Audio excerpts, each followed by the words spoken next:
So if you think about connection, what things are you doing on autopilot, right? What things are you doing in your daily life where if you think about it and you reflect, you actually can't remember that you might have done the thing. And so a simple, very simple example is, if somebody says like, what did you eat for breakfast today? And then you're like, and like silence, and it's like 2 hours later, there might be like there's a lack of presence there. There was a lack of connection with that like moment. That's on a very simple like basis, right? And so the practice there is to actively be awake in your life.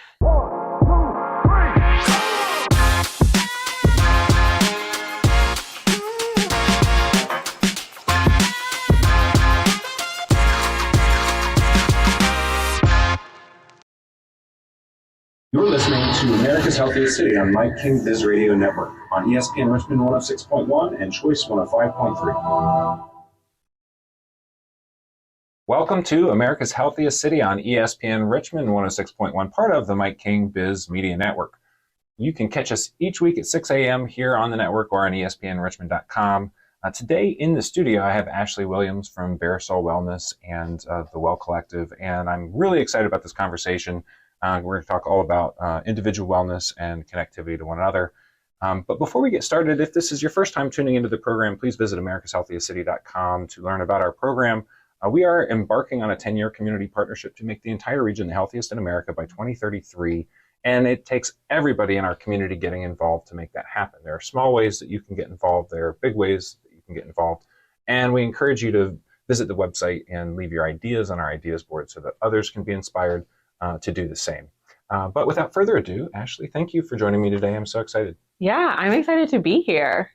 Well, I start off everybody with the same question. We want to know, are you a native to Richmond or did you move here at some point? And if so, what brought you to the area? Yeah, so I am a native to Prince George County, Virginia, which is right south of Richmond. But I have lived in Richmond since 2012 and have been here ever since. So I guess I'm at my 12-year native mark now. I also just purchased in Richmond, so I'm here for good right now. Wonderful. Well, you had me beat by 5 years, and so you've seen a lot more transformation in this community than I have. So we'll have a lot to learn from you today. Yeah. One of the things that we're constantly trying to pick apart are the stories of people who are making a difference in the community, and using that as a vehicle to encourage other people to recognize that there are people who are doing something, and that if you have the belief that nothing's changing, you've really got to pay more attention. But these stories, I hope, will inspire people. So, I want to talk a little bit about, what brought you to what you're doing now, and let's just briefly kind of talk about your business so that we can get some framing. You're in the wellness space. That's physical, that's body, that's mind, that's soul. I hear these messages all the time, and I understand the importance of wellness, but I can't say that I'm the best practitioner of it myself. Yeah. So tell us from your perspective, what does wellness mean, and how do you go about fostering that for other people? Yeah. So well-being, in the way that I like to describe it, is that it's foundational to the way that we live our lives. Our well-being is foundational to the families that we hold and how we show up with them, how we create our lifestyle. Well-being is foundational to how we show up in our jobs and in our workplaces. And so well-being is really just an opportunity for us to be intentional about the way that we care for ourselves physically, mentally, emotionally, socially, intellectually, financially, and also acknowledging the barriers that allow us to thrive in our well-being or in our wellness, and also the barriers, the highlights that allow us to thrive, but then also the barriers that keep us away from being a well-being physically in all of those areas. I got into well-being first and foremost, and into the wellness field when I first realized that, my own well-being was at a challenge. And around 2012 and 2013, when I was in a moment of like loss and grief, just kind of really taking a step back of like, how am I caring for myself physically in this moment that feels disconnecting? How am I caring for myself mentally, emotionally, socially, and taking a deeper dive into kind of what supports I needed to be a well-being, and then also what supports I needed to seek out to be a well-being. So I want to ask a little bit more about that. So Were you aware before this sort of moment of loss and grief that you had deficits in these areas, or did you really come aware of it in that moment? I knew that, I mean, my perception of myself was that I was a very well being, that like I knew how to take care of myself physically. I've been a runner my whole entire life. I worked out. I felt that I ate well. I could pay my bills like financially, you know. So if I were to look at my life from the outside in, I definitely thought that I was a well being, that I was had optimal self care. And when I experienced this moment, a huge part of me felt really disconnected, right? And so I wasn't finding joy in some things. I didn't really enjoy working out as much, or even if I did work out, it felt like I was striving in my workout. It wasn't something that I was doing to enjoy. It felt like I was kind of withdrawing from life. And so in that moment, I realized that I might not have been the well being that I thought that I was. I maybe had the knowledge and the tools, right, of seeking them out, but I wasn't necessarily doing it. And in that same moment, I was also at the very beginning of my career in mental and behavioral health. And so I was taking care of other people and providing them with the resources and tools. And so during that moment in life, there was a lot of reflection around what are the tools that really allow us to take care of our whole self, not just our physical bodies, not just like the things that make us like laugh, but how do we take care of our hearts when our emotions feel disconnected or scattered? How do we take care of our mind when it's anxious, right? And so the radical self-care practices I learned more so in 2012 and have since been in very consistent practice of them. But before that, I think I was doing okay, but I wasn't doing fabulous. Well, I picked up a nugget the other day on YouTube that I will share now because I think it's important. People that believe that they are well and fit and healthy sleep better than people who believe that they aren't getting the right exercise and everything. So there's this component of belief that I think is good to encourage people to continue to have and to believe in that future. But so what changed? You kind of had this stringent, we'll call it stringent, maybe is a good word, but just a practice that you love that makes you feel more whole, more connected. Let's talk a little bit about the community piece of that. You mentioned social well-being as one piece. You're trying to introduce this to other people. How do you go about creating a business around well-being, and what's your blue ocean look like? How are you doing it? Yeah. So my family physician, he said to me one time that, you're the best at your job when you're the model of what you do, right? And so I've never really looked at the organization or the movement that I've created, both BareSOUL Wellness and the Well and the Well Collective, as a business, right? And you're going to have to kind of break this down for everybody in a minute because I'm curious myself. Yeah, I'll share that. And so I've never looked at it as a business, but I looked at it as just like a space for us to practice well-being. And so first and foremost, it has to start with myself, like I needed to be in practice of it. And so there's a motto that we have that is self-care is community care and community care is self-care, meaning that the more that we take care of ourselves in a holistic way, the more we have the capacity to be in relationship and care for others. The more that we see ourselves, the more we can see others. And so community care is key to me. I do believe that as humans, we're all connected. I believe that it is a birthright for us to be in service of each other, to create relationship with each other. And so that's really one of the values of a lot of the things that I do personally, but a lot of the things that I invite other people to be a part of. And so for community programming wise, in creating spaces for people to be in relationship with their body through movement, through breath work, through dialogue, and with other people, creating spaces for one-to-one like coaching is another thing that I invite in. So people can be in self-inquiry, so they can gain their self-awareness of like, who am I? How do I show up? And then also creating space for people to then be of service for others. And so what brings me the most joy is creating opportunities for people to come together. And be in engagement in whatever way that it looks like. And so people are more familiar with the opportunities of us doing like movement-based things in the community, but being in community conversations and panels around topics that we might not have the opportunity to dialogue about in our everyday life. Maybe it's because of time, or maybe it's because of relationship, or maybe it's because it's actually like our society doesn't talk about certain topics. And creating spaces for people just to simply be engaged, I think is a key to our social well-being. And there's one offering that I always say is that like our inherent desire to connect socially is key to our well-being. Like we seek social engagement, and in the moments in which we don't, we really have to ask ourselves, why in this moment may I not seek connection with another person, and or what a part of my life in this moment is not connected, which is then creating that barrier for me being in connection with others. But we know we thrive with social connection. Well, I want to talk more about that, but we have to take a quick break, and we'll be right back. Cool. Thank you for listening to America's Healthiest City on Mike King Biz Radio Network. Welcome back. I'm your host, Will Melton, and today in the ESPN studio, we have Ashley Williams, and we're having a conversation about wellness and well-being, BareSOUL Wellness, the Well Collective. Yeah. I have recently learned of this term called civic rent, and this was something that came out of the Chamber RV intercity visit to Atlanta, and a brilliant gentleman shared this term, and it has been something that's been fostered there.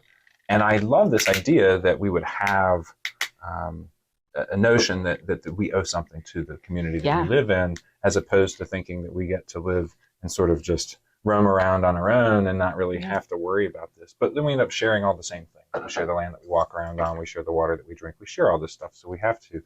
And so I guess my question here is thinking more about that dichotomy between feeling like you're connected and then, not. And like knowing what it feels like to not feel connected. And then maybe some advice you could give to our listeners. Like, how do you recognize that in yourself? What are some of the signs that you talk about as signals that would tell somebody they need to check in and maybe remedy some things?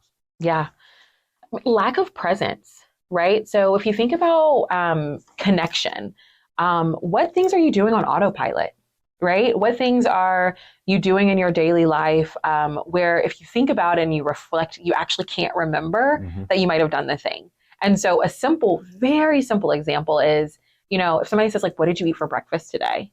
And then you're like, and like silence, and it's like 2 hours later, there might be like, there's a lack of presence there. There was a lack of connection with that like moment. That's on a very simple like basis, right? And so the practice there is to actively be awake in your life, right? Be present with the moment that like you're cooking the breakfast, the moment that you're like eating the food, the moment that you check in, like, how is this food then affecting my body, right? So practicing being awakened and alive in every single moment. And so that's like mindfulness practice, right? We think being present. And then on a larger scale, when we think disconnection, we might think of anxiety, right? Because we're not connected with the reality. What happened? We're probably thinking about something that's happening, that's meant to happen in the future, or we're thinking about things that are happened in the past, which causes these sense of anxiety. We're not, once again, in that present moment. So disconnection, I know for me and a lot of the people that I'm in relationship with, looks like anxiety. It looks like depression. It looks like not having an interest in the things that might have showed up as interesting before. It also means like withdrawing from things that actually matter or that could cause sensation. And so the moment that anger or aggression or something violent is happening in front of you and you can't actually witness it, that's a true sign of connection or of disconnection, because the feeling that one might hold for any given experience is not there. It means like that something's blocked. And so my like suggestions when it comes to the moments that one feels disconnection is like, come back to like, what really lights you up? Are you doing it? Are you around the people that light you up? What's the thing that allows you to create? What's blocking creativity? And like really being in a moment of like self-inquiry and self-reflection. Well, I was going to just make the brief comment that whenever I interview nervous people, I always ask them what they had for breakfast as a way to get them mind off, take your mind off of what's going on here in the room. I have to also say, just a personal experience, I have a very busy mind. So I don't practice mindfulness as much as I could or should. I think a lot, I reflect a lot. But I remember one day, one of the most common activities that I think I do is filling up my water cup or my water bottle at the fridge. And one day I was filling up my water bottle and I stopped for a second and stopped thinking about everything. And I just watched the water fill up in the cup. Yeah. And I realized in that moment that I was being mindful and I liked it. And I decided to continue that for the next few seconds or whatever I can maintain it. So I just took steps to wherever I needed to go next and just thought about the steps that I was taking. And I have to say that was a profound moment because it kind of happened unprovoked. I didn't plan it. It was a moment that I really appreciated. And I need every tip on how to incorporate those sort of habits in my life more often in those moments to check in. Yeah. It's checking in is so key, right? Because when you check in, then you can connect with what's happening, right? In any given moment. So that means that you're actually experiencing that moment. And I always say that, like, my take on mindfulness and mindful living is that we are actually all beings that should experience the present moment. And we have the capacity to be mindful, because mindfulness is simply paying attention to the present moment, noticing our moods, noticing our feelings, noticing our bodily sensations, and actually just doing it without any judgment. And so something as simple as, watching the water bottle fill up, it's giving ourselves an opportunity just to like be present with the thing that's actually happening. When on the flip side, you might be filling the water bottle up and thinking about, oh, like I have this phone call in 5 minutes and like prepping for it. But there's so much just to like be in the here and the now. And like practicing it in conversation with people. So like being present to like what's being said versus thinking about what the response is going to be.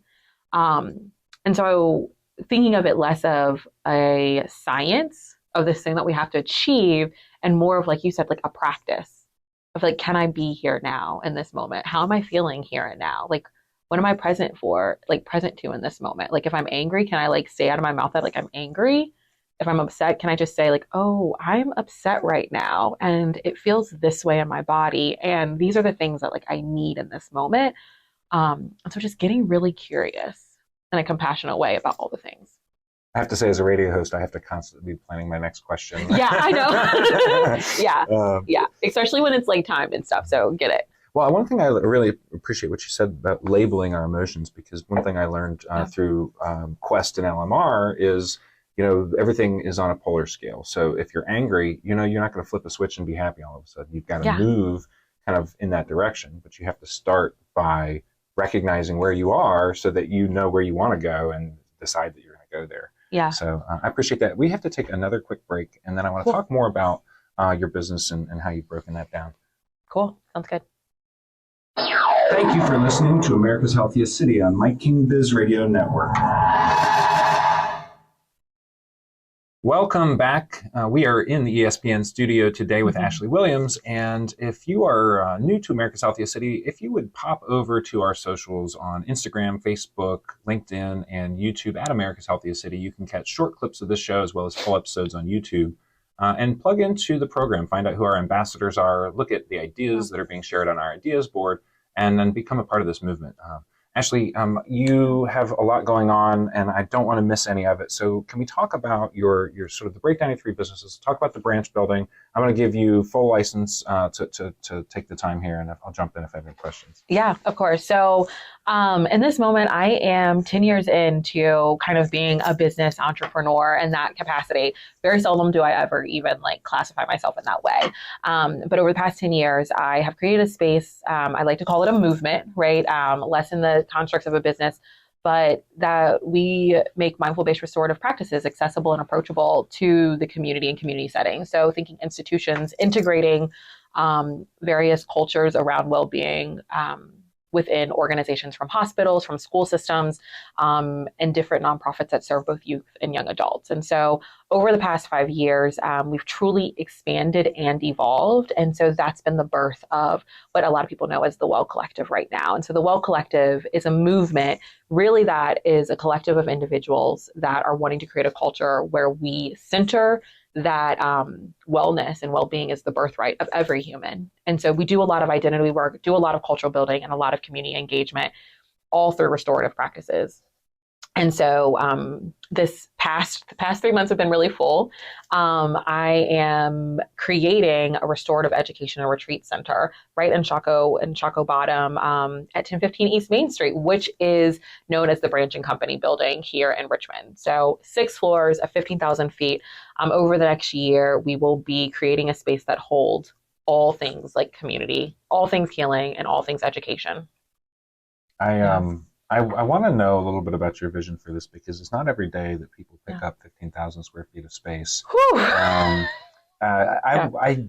of the things that I believe wholly is that, as a visionary, it's our duty to share the vision so that we can get people to subscribe. So I want to know what caused you to make that bold step, and what, take us 5 years down the road. What does it look like inside that building? Yeah. I want to start with just the key line, like humanity is our mission, right? So my mission on this world is you and everybody that surrounds me, right? Like my mission is to create space for us to really experience our humanity. And so in this next year, Richmond will see a 6-floor retreat center, and that is meant to be a site that shares the history of Richmond, also shares the stories of the inception of our country through artwork, through narrative. The Branch building is a historic site. It was built in 1861, rebuilt in 1865 as the first bank in Virginia, which over time has turned into the Bank of America. And so there's a lot of history around our economic development system, the way that's created and shifted from Richmond throughout our country in this building. A lot of that happened there. And so I hope to tell the story around that and the restoration of how we really create a space where the value of human life, right, is told and shared, and also centered. So 6 floors, there's going to be a community cafe in there for a lot of community engagement, all things of bringing people in.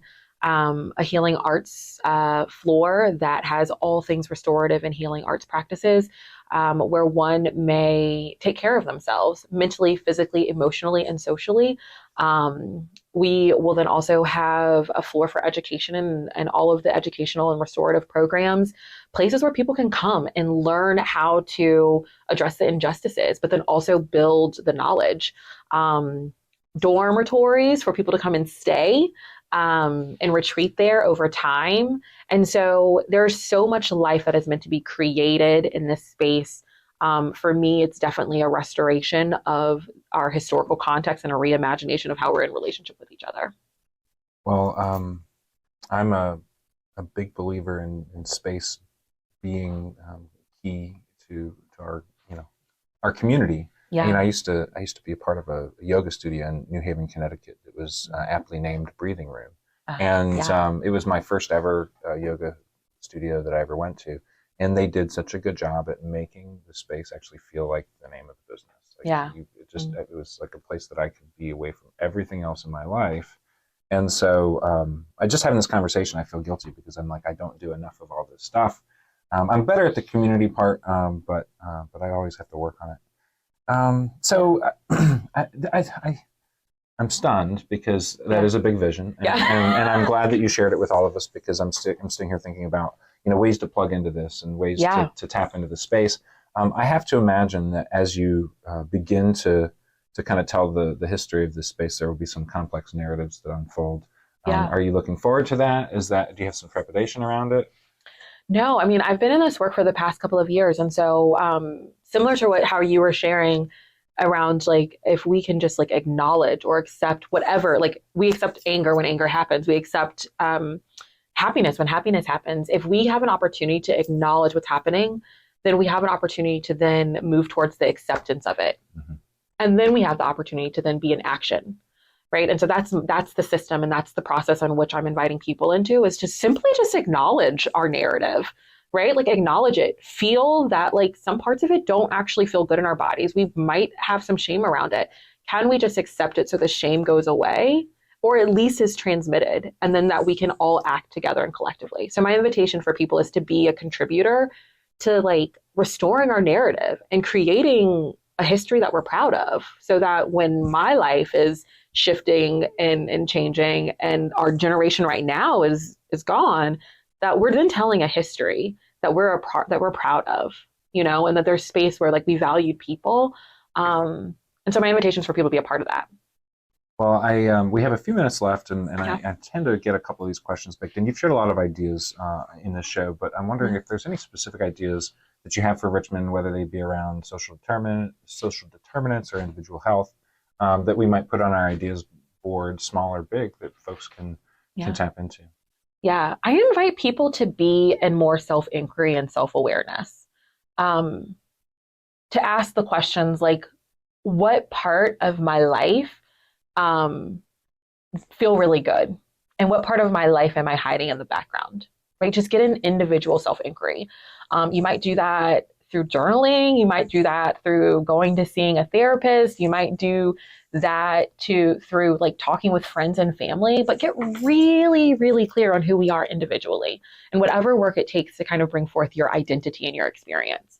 That is my invitation for people, to do it, be an acknowledgement. And then do the work that means to be an acceptance of it, right? Like figure out kind of like what's holding you in the way from like accepting like the who you are in any given moment and what needs to change. And invite your friends and your family and everybody to do that along with you, and then act. So really get involved in ways that are going to create radical change. Find the people that are going to be in practice of action with you, the people that are going to question the systems that are not actually working for us. So our school systems, they're not working right now, right? Like the economic development systems, they're not working right now, right? Like there's too much of a shift. Like there's not equity within them, if we want to use that word. But like get really curious, how does your workplace operate? Like what's the culture of your family? Like who's around you, who's not around you? Like what systems are we perpetuating? And then like where can we individually take our identity to then show up in maybe just a little, like what's our responsibility to make a little shift in the way that we can? And so I really encourage people to first do that individual work, but really move towards action. Right. And so I specifically invite people to be a part of the collective. People think that it's like a business or a brick and mortar, but the collective is really meant to be a movement of people that want to be well, like individually, but then also see well-being happen to their neighbors, people that they know and they don't know they have a relationship with. And that requires a lot of change for some of us. But know that we're supported in doing that. And so get active. Well, you can count on me becoming a member of the collective, if you want to call it, joining the collective. I just a minute left. Who's somebody we should bring onto the show who's making a big difference here in Richmond on our community health? Yeah, I would definitely say Nicole Jones.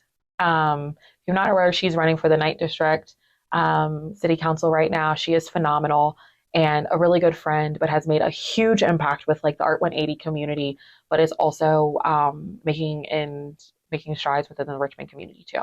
Well, thank you for that. And how can folks get in touch with you out there? Yeah, find me on Instagram at AshleyJ_Williams. I'm all there all the time talking to you into the things, but also follow the Well Collective. Website, thewellcollective.space. Follow us on Instagram, follow us on Facebook. Send me an email at meet@thewellcollective.space. Well, thank you so much for joining me. This was America's Healthiest City on ESPN. Catch us each week, 6 a.m. on Thursdays. We'll see you next time.